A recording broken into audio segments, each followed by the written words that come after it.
ইরানের সামরিক বাহিনীর কোন সক্ষমতাকে ভয় পাচ্ছেন মার্কিন প্রেসিডেন্ট ডোনাল্ড ট্রাম্প? ওমান সাগরের আকাশে কি দেখল মার্কিন সেনারা? তাহলে কি ইলেকট্রনিক যুদ্ধে মধ্যপ্রাচ্যে পিছিয়ে পড়েছে যুক্তরাষ্ট্র? কারণ ইরানের সেনাবাহিনীর প্রধান মেজর জেনারেল আমির হাতামি হুঁশিয়ারি করে জানিয়েছেন, শত্রুপক্ষের সব ধরনের গতিবিধির উপর কড়া নজর রাখা হচ্ছে।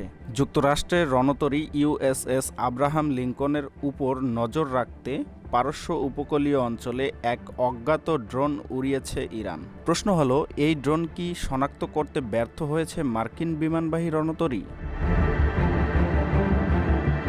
অত্যন্ত সুকৌশলে ইরানকে মনস্তাত্ত্বিক চাপে রেখেছে মার্কিন প্রেসিডেন্ট ডোনাল্ড ট্রাম্প। যদিও যুক্তরাষ্ট্রের অত্যাধুনিক সমরাস্ত্র মধ্যপ্রাচ্যে এনেও ইরানের বিরুদ্ধে হামলা চালানোর অনুমতি দিতে হিমশিম অবস্থায় পড়ছে মার্কিন শাসক।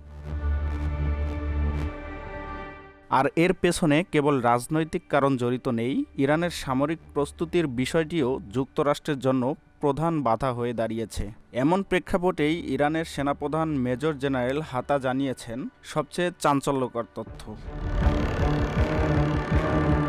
তার ভাষায়, মধ্যপ্রাচ্যে থাকা যুক্তরাষ্ট্রের সকল সামরিক কাঠামোর উপর কড়া নজর রাখছে ইরান। এমনকি আয়াতুল্লাহ আলী খামেনির দেশটির বিরুদ্ধে গোপন পরিকল্পনাও বাস্তবায়ন করতে পারছে না ট্রাম্প।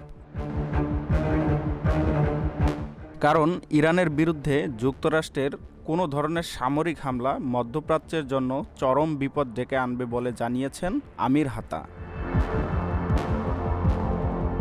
ইরানের সেনাবাহিনী কেবল যুক্তরাষ্ট্রের বিরুদ্ধে সম্ভাব্য যুদ্ধ লড়বে না, সাথে যোগ দেবে ইরানের সর্বোচ্চ প্রতিরক্ষা বাহিনী আইআরজিসি সহ দেশটির বাকি সামরিক বাহিনীগুলো। তবে যুক্তরাষ্ট্রের কাছে বর্তমান সবচেয়ে ভয়ের বিষয় হচ্ছে ইরানের ইলেকট্রনিক যুদ্ধের ক্ষমতা, সেই সাথে দেশটির বিজ্ঞানীদের আত্মঘাতী ড্রোনগুলো। 1 ফেব্রুয়ারি এক প্রতিবেদনে এমন তথ্য জানিয়েছে মধ্যপ্রাচ্য ভিত্তিক সংবাদ মাধ্যম মেহের নিউজ এজেন্সি।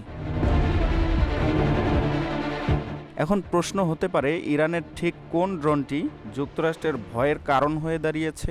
মার্কিন রণতরী আব্রাহাম লিঙ্কন পারস্য উপসাগরীয় অঞ্চলে প্রবেশের পর থেকেই আত্মঘাতী ড্রোন নিয়ে নজরদারি বৃদ্ধি করেছে ইরান। আর সেই ড্রোনগুলোর মধ্যে শাহেদ 139 মডেলের আত্মঘাতী ড্রোনটি যুক্তরাষ্ট্রের জন্য গলার কাটা হয়ে দাঁড়িয়েছে। কারণ এই ড্রোনটির সাহায্যে বহু দূরে অবস্থান করা শত্রুপক্ষের গতিবিধি ট্র্যাক করতে পারে ইরানের সামরিক বাহিনী। এমনকি শাহেদ 139 মডেলের ড্রোনটি উড্ডয়নের জন্য প্রচলিত রানওয়েরও প্রয়োজন হয় না, যার ফলে এটি যে কোনো জায়গা থেকেই উড়াল দিতে পারে। এদিকে ইলেকট্রনিক যুদ্ধের সক্ষমতাও বৃদ্ধি করেছে ইরান। দেশটির সামরিক বাহিনী এখন উন্নত রাডার যোগাযোগ ব্যবস্থা এবং ডেটা লিঙ্ক ফ্রিকোয়েন্সি পর্যবেক্ষণ করতে পারে। এমনকি বিশেষ পর্যায়ে শত্রুপক্ষের যোগাযোগ প্রতিক্রিয়া ব্যাহত করার জন্য ইলেকট্রনিক জ্যামার ব্যবহার করে ইরানের সামরিক বাহিনী। কিন্তু এসবের মধ্যে যুক্তরাষ্ট্রকে কিভাবে প্রতিহত করছে ইরান? বিশ্লেষকরা বলছে, ইরান তার উন্নত ড্রোন ও ইলেকট্রনিক ওয়ারফেয়ার সিস্টেমের সাহায্যে যুক্তরাষ্ট্রের একতরফা প্রতিরোধ বলয়কে চ্যালেঞ্জ করতে সফল হয়েছে, যার মাধ্যমে মার্কিন রণতরীর প্রতিটি পদক্ষেপের তথ্য এখন ইরানের গোয়েন্দা বাহিনীর দখলে। এছাড়াও যুক্তরাষ্ট্রের বিরুদ্ধে ইরান উল্টো এখন মনস্তাত্ত্বিক চাপ তৈরি করেছে, ফলে ইরানের বিরুদ্ধে সামরিক পদক্ষেপ নিতে হিমশিম খাচ্ছে Trump. Nahid Hasan, global news desk.